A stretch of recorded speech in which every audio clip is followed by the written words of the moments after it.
Okay, display property వచ్చేసరికి డిస్ప్లేలో 4 types ఉంటాయి. డిస్ప్లే అంటే నథింగ్ బట్ డిస్ప్లే అనే వర్డ్ లోనే ఉంది కదా, మనం చూసేది, మనకు చూపించేది అని. Okay, display.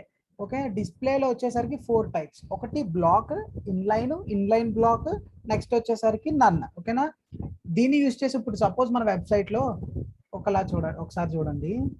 మన వెబ్సైట్ లో ఇలా ఉంది, నార్మల్ గా రెస్పాన్సివ్ తీస్తున్నప్పుడు. ఓకే, మనకి వచ్చేసరికి ఈ ఎగ్జాంపుల్ అది వద్దు. ఓకే, మనకి ఎగ్జాంపుల్ మన మొబైల్ వ్యూలో చూడకూడదు అనుకుంటున్నాను, లేదంటే ఈ డెఫినేషన్ అండ్ యూసేజ్ అని ఉంది కదా, ఈ పారాగ్రాఫ్స్ చూడకూడదు అనుకుంటున్నాను. నాకు ఈ పార్ట్ మాత్రం ఇందులో వద్దు, ఓన్లీ డెస్క్టాప్ లోనే కావాలి. సో దట్ మీరు ఏం చేస్తారంటే, మనకి మొబైల్ రెస్పాన్స్ వచ్చినప్పుడు కూడా నేర్చుకుంటాం ఏంటంటే, జస్ట్ డిస్ప్లే ఈక్వల్ టు నన్ను ఇచ్చేస్తే ఇంకా పార్ట్ మనకి మొబైల్ స్క్రీన్ లో విజిబుల్ ఉండదు, ఓన్లీ డెస్క్టాప్ లో మాత్రమే విజిబుల్ ఉంటుంది. అది ఎలా అంటే చూద్దాం. ఓకేనా,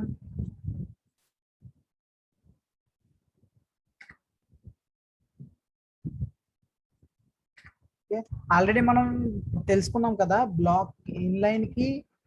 బ్లాక్ కి డిఫరెన్స్ ఏంటో అంటే నథింగ్ బట్ బ్లాక్ వచ్చేసరికి ఇప్పుడు ఇది ఒక బ్లాక్ ఎలిమెంట్ వచ్చేసరికి డివ్ వచ్చేసరికి బ్లాక్, ఇన్లైన్ వచ్చేసరికి example anchor tag, anchor tag means A.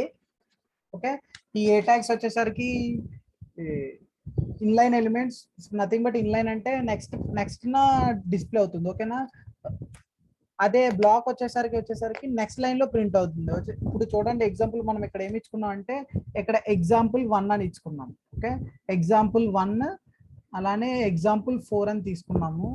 Okay, ఇప్పుడు ఏం చేద్దామంటే మళ్ళీ డైరెక్ట్ అవుతాం. ఓకే, ఇక్కడ 4 ఎగ్జాంపుల్స్ తీసుకున్నాడు. ఎందుకంటే ఫోర్ ప్రాపర్టీస్ అన్నాం కాబట్టి 4 ఎగ్జాంపుల్స్ తీసుకున్నాడు. ఒకటి నన్, ఇంకోటి ఇన్లైన్, ఇంకోటి బ్లాక్, ఇంకోటి ఇన్లైన్ బ్లాక్ కదా. ఫస్ట్ వచ్చేసరికి example1 కి ఏం అప్లై చేశారంటే నథింగ్ బట్ పీ డాట్, అంటే ఇక్కడ వచ్చేసరికి పీ డాట్ వచ్చేసరికి ఏంటంటే లో ఉన్న example1 కని నథింగ్ బట్ డాట్ అయినా యూజ్ చేయొచ్చు, లేదంటే ప్లస్ ట్యాగ్ అయినా యూజ్ చేయొచ్చు, రెండు same. Okay, P dot ex1 అని తీసుకున్నారు, అందులో దానికి ఏం ఎక్స్ప్లెయిన్ చేశారు. ఓకే, పీ డాట్ ex1 అంటే నథింగ్ బట్ ప్లస్, ఇది ఏంటంటే క్లాస్ కదా, క్లాస్ సెలెక్టర్ ని ప్లస్ డాట్ తో ఇండికేట్ చేస్తాం కాబట్టి అలా తీసుకున్నాడు. ఓకే, ప్లస్ ట్యాగ్ దేనికి యూజ్ చేస్తామంటే, ఇప్పుడు సపోజ్ ఇక్కడ పీ ట్యాగ్ ఉంది, డివ్ ట్యాగ్ ఉంది కదా, డివ్ ట్యాగ్ నెక్స్ట్ ఏముంది, పీ ట్యాగ్ ఉంది కాబట్టి డివ్ ప్లస్ పీ అని ఇచ్చుకున్నాం అనుకోండి, డివ్ కింద ఏదైతే ట్యాగ్ ఉందో దానికి అప్లై అవుతుంది.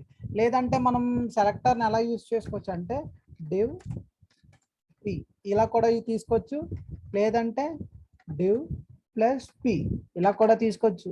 ఓకేనా, ఓకే, నెక్స్ట్ వచ్చేసరికి ఇక్కడ పి అనే ఫస్ట్ పారాగ్రాఫ్ ట్యాగ్ అప్లై చేశాడు. డాట్ ex1 అంటే క్లాస్ కి example1 ఇచ్చాడు అంటే నన్ను ఇచ్చాడు.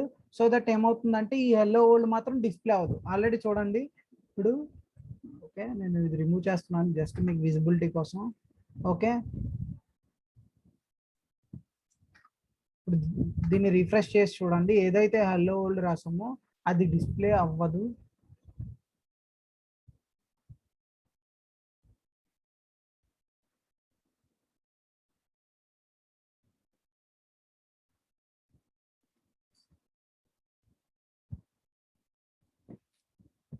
ఓకే, డిస్ప్లే నన్ను అన్నాం కాబట్టి ఈ పార్ట్ డిస్ప్లే అవ్వట్లేదు మనకి, వెంటనే ఇంకోటి ఇన్లైన్ వరల్డ్ ఇది వచ్చేస్తుంది. ఓకే, రన్ చేయండి. ఇప్పుడు పారాగ్రాఫ్ లో మనం ఈ పార్ట్ లో ఉన్నాం, ఆల్రెడీ చెప్పాం కదా, ఒక వెబ్సైట్ ని తీసుకోండి. ఈ వెబ్సైట్ లో ఇప్పుడు మనకి ఈ పార్ట్ డిస్ప్లే అవ్వకూడదు అంటే డిస్ప్లే నన్ను అని ఇచ్చుకున్నాం. సో దట్ ఇది ఎక్కడ డిస్ప్లే అవుతుందంటే అవుట్ ఆఫ్ మొబైల్ స్క్రీన్. ఈ మొబైల్ స్క్రీన్ కదా, ఈ మొబైల్ స్క్రీన్ కాకుండా బయట ఏది తీసుకున్నా మనకి డిస్ప్లే అయిపోతుంది. డిస్ప్లే ప్రాపర్టీ అక్కడ యూజ్ చేస్తాము. ఇక్కడ సపోజ్ ఇక్కడ లొరమ్ ఎప్సమ్ అని ఒక పారాగ్రాఫ్ తీసుకో, డివ్ ఎలిమెంట్ లో కొంత కంటెంట్ అనేది రాశారు, అందులో ఎల్లో వరల్డ్ అని ఇచ్చాడు. ఆల్రెడీ మీకు అర్థం అవడం కోసం ఎల్లో వరల్డ్ ని హైలైట్ చేశాడు రెడ్ కలర్ తో. సో దట్ ఇక్కడ ఎల్లో వరల్డ్ చూస్తే మీకు కనిపించదు, ఎందుకంటే డిస్ప్లే నన్ను ఇచ్చాం కాబట్టి ఆ పార్ట్ మాత్రం విజిబుల్ అవ్వదు. మళ్ళీ దాని నెక్స్ట్ నుండే కంటిన్యూ అయిపోతుంది. చూడండి ఇక్కడ ఈ ప్లేస్ లో మనం డిస్ప్లే నన్ను ఇచ్చాము. సో దట్ అక్కడ నుంచి మిగతా పార్ట్ కనిపిస్తుంది, దాని ముందుది కూడా కనిపిస్తుంది, ఓన్లీ ఆ పార్ట్ మాత్రం కనిపించలేదు ఎందుకంటే డిస్ప్లే నన్ను ఇచ్చాము. ఓకే, డిస్ప్లే నెక్స్ట్ ఇన్లైన్ అంటే ఆల్రెడీ తెలుసు కదా, ఇన్లైన్ అంటే నెక్స్ట్ పార్ట్ లోనే ప్రింట్ అయిపోతుంది.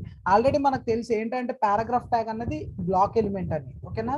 బ్లాక్ ఎలిమెంట్ కాబట్టి ఏమవ్వాలి, నెక్స్ట్ లైన్ లో ప్రింట్ అవ్వాలి. కానీ ఇక్కడ ఏమవుతుంది, పక్కనే ప్రింట్ అవుతుంది. ఓకే, ఇక్కడ క్లాస్ ఎల్లో వరల్డ్ ఇచ్చాము, ఎల్లో వరల్డ్ తర్వాత ప్రింట్ అవ్వాలి. నార్మల్ గా అయితే ఈ ఎల్లో వరల్డ్ కింద ఈ లైన్ ప్రింట్ అవ్వాలి. బట్ ఇక్కడ ఇన్లైన్ ఇచ్చాం. ఇన్లైన్ అంటే నథింగ్ బట్ ఒక నెక్స్ట్ లైన్ లోనే ప్రింట్ అవ్వాలి. ఇప్పుడు సపోజ్ మీ దగ్గర ఒక 10 ఇమేజెస్ ఉన్నాయి, 10 ఇమేజెస్ ఉన్నాయి, మీకు గ్యాలరీలా కావాలంటే సైడ్ బై సైడ్ రావాలి.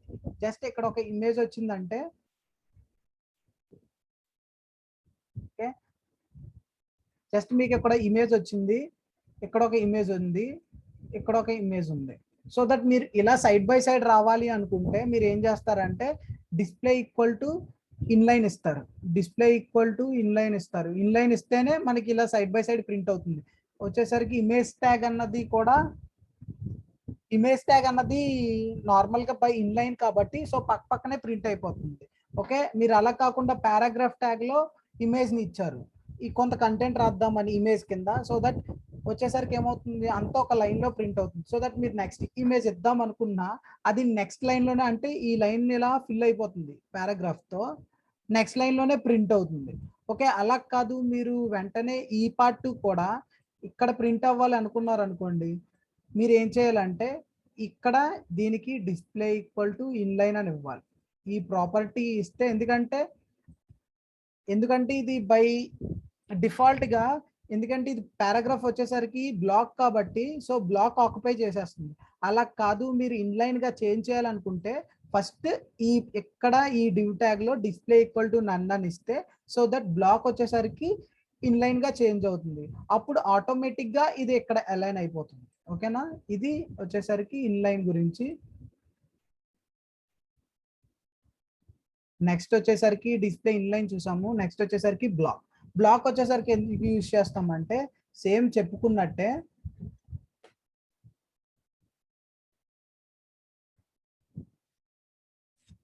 ఇప్పుడు సపోజ్ మీ దగ్గర ఇన్లైన్ ఎలిమెంట్స్ లో ఇలా ఇమేజెస్ ఉన్నాయి. ఓకే, ఇలా ఇమేజెస్ ఉన్నాయి. ఈ ఇమేజెస్ ని ఏం చేద్దాం అనుకున్నారంటే 1 by 1 అరేంజ్ చేద్దాం అన్నాం. 1 2 3 ఇలా అరేంజ్ చేద్దాం అనుకున్నాం. కానీ ఇది బై డిఫాల్ట్ గా ఏముంది, ఇమేజ్ అని చెప్పి ఇన్లైన్ ఎలిమెంట్ అని చెప్పాను కదా, so that side by side arrange అయిపోయింది. అలా కాకుండా మనకి ఇక్కడ 1 by 1 రావాలి అనుకుంటే ఇక్కడ ఈ డివ్ ట్యాగ్ లో ఏం చేస్తారంటే, ఇది ఒక డివ్ ట్యాగ్ కదా, సో దట్ ఇదంతా ఒక డివ్ ట్యాగ్. డివ్ ట్యాగ్ లో ఇమేజెస్ ఉన్నాయి. సో మీరు ఏం చేయాలంటే డివ్ లోపల కదా ఇమేజెస్ కదా అప్లై చేయాలి. సో దట్ డివ్ ఐఎంజి అంటే ఇమేజ్ అని చెప్పుకున్నాం. సో దట్ ఇమేజ్ ట్యాగ్ కి బ్రాకెట్స్ ఓపెన్ చేసి ఇక్కడ ఏమవ్వాలంటే display equal to block. Display equal to block అని ఇస్తే ఏమవుతుందంటే ఆటోమేటిక్ గా బై డిఫాల్ట్ గా ఇన్లైన్ అని చెప్పాం కాబట్టి అది బ్లాక్ గా చేంజ్ అయిపోతుంది. చేంజ్ అయ్యాక అది ఎలా కనిపిస్తుంది అంటే ఇలా ఒక బాక్స్, ఇలా ఒక ఇమేజ్, ఇలా ఒక ఇమేజ్, ఇలా 1 by 1 ప్రింట్ అయిపోతూ ఉంటాయి. దీనికి బ్లాక్ వాడతాము. ఓకే, నెక్స్ట్ వచ్చేసరికి ఓకే, ప్రాక్టికల్ గా రేపు టుమారో సెషన్ లో చేసుకుంటాం. ఎందుకంటే చెప్పాను కదా డిస్ప్లే ప్రాపర్టీ బేభత్సంగా వాడేది నావిగేషన్ దగ్గరే. సో దట్ టుమారో సెషన్ వచ్చేసరికి ప్రాక్టికల్, అందుకే ఈరోజు ఎంత క్లియర్ గా చెప్తున్నాను. ఒకవేళ అర్థం అవ్వకపోయినా మళ్ళీ అడగండి, చెప్తాను. ఓకే, డిస్ప్లే వచ్చేసరికి ఇన్లైన్ బ్లాక్ అంటే ఏమవుతుందంటే దానికి ముందు ఏదైతే ఉందో, సపోజ్ ఇక్కడ లోరమ్ ఎప్సమ్ అనే ఒక కంటెంట్ ఉంది కదా, అక్కడ వరకు ఎలా తీసుకుంది, ఇన్లైన్ అంటే ఒక పారాగ్రాఫ్ లో తీసుకుంది, మళ్ళీ ఆ పార్ట్ మాత్రం పక్కన బ్లాక్ లో తీసుకుంటుంది. నెక్స్ట్ ఇన్లైన్ వచ్చి ఫస్ట్ వచ్చేసి ఇన్లైన్ బ్లాక్ అంటే ఆల్రెడీ పేరులోనే కొద్ది ఫస్ట్ ఇన్లైన్ తర్వాత బ్లాక్ గా తీసుకుంటుందని. ఫస్ట్ వచ్చేసరికి కంటెంట్ ని చూస్తుంది. సపోజ్ ఒకవేళ ఇది వచ్చేసరికి బ్లాక్ ఉందనుకోండి, దాన్ని ఇన్లైన్ గా తీసుకుంటుంది. ఓకే, ఇప్పుడు సపోజ్ ఇక్కడ పారాగ్రాఫ్ ట్యాగ్ వచ్చేసరికి బ్లాక్ కదా, సో అందుకే అది ఇన్లైన్ గా మారుతుంది. ఓకే, మళ్ళీ చెప్తున్నాను, అక్కడ తీసుకున్న ట్యాగ్ వచ్చేసరికి మనకి బ్లాక్ ట్యాగ్ వచ్చేసరికి బ్లాక్ అనుకోండి, సో దట్ ఇన్లైన్ గా చేంజ్ అవుతుంది. ఇప్పుడు దాని యొక్క రిప్రజెంటేషన్ ఎగ్జాంపుల్ మీకు మళ్ళీ చూడండి. ఇప్పుడు సపోజ్ బై డిఫాల్ట్ గా అది బ్లాక్. ఓకే, బై డిఫాల్ట్ గా అది బ్లాక్ ఎలిమెంట్. అందులోనే మనకి ఎలా ఉందంటే కంటెంట్ ఇన్లైన్ లో ఉంది, తర్వాత బ్లాక్ ఎలిమెంట్స్ ఉన్నాయి. ఓకే, బ్లాక్ ఎలిమెంట్స్ అంటే ఓకే, ఫస్ట్ ఇన్లైన్ ఎలిమెంట్స్ ఉన్నాయి, నెక్స్ట్ వచ్చేసరికి బ్లాక్ ఎలిమెంట్స్ ఉన్నాయి. ఓకే, బ్లాక్ ఎలిమెంట్స్ ఉన్నాయి. ఇప్పుడు మనం ఏం చేయాలంటే అన్ని ఒక వేలోకి తీసుకురావాలి. ఈ బ్లాక్ ఎలిమెంట్స్ కూడా ఈ ఇన్లైన్ దగ్గరే రావాలి. సో దట్ ఇదంతా ఒక డివ్ ట్యాగ్ తీసుకుంటాము. డివ్ ట్యాగ్ తీసుకొని లోపల ఉన్న కంటెంట్కి ఏమని ఇస్తామంటే display equal to inline black అని ఇస్తాం. Okay, display equal to inline black ఇస్తే ఆటోమేటిక్గా ఏం చేస్తుందంటే ఆ హోల్ అంతా ఒక బ్లాక్ లా తీసుకుంటుంది. సో దట్ అరేంజ్మెంట్ వచ్చేసరికి ఎలా ఉంటుందంటే ఇది పారాగ్రాఫ్, ఇది బ్లాక్, ఇది బ్లాక్, ఇది బ్లాక్, ఇది బ్లాక్, ఇలా మొత్తం దాని విత్ ప్రకారం అడ్జస్ట్ అయిపోతుంది స్క్రీన్ చుట్టూ. ఇది ఇన్లైన్ బ్లాక్ అంటే. టుమారో వచ్చేసరికి క్లియర్ కట్ గా విందాము అసలు ఈ డిస్ప్లే అన్ని మన రియల్ లైఫ్ లో ఎలా యూజ్ చేస్తాము, ఎక్కడ యూజ్ చేస్తాము అని. ఓకే, చాలా చాలా ఇంపార్టెంట్. టుమారో సెషన్ వచ్చేసరికి యాంకర్ అంటే ఒక నావిగేషన్ బార్ ఎలా డిజైన్ చేస్తామో చూస్తాము. సో తప్పకుండా అటెండ్ అవ్వండి. ఓకే.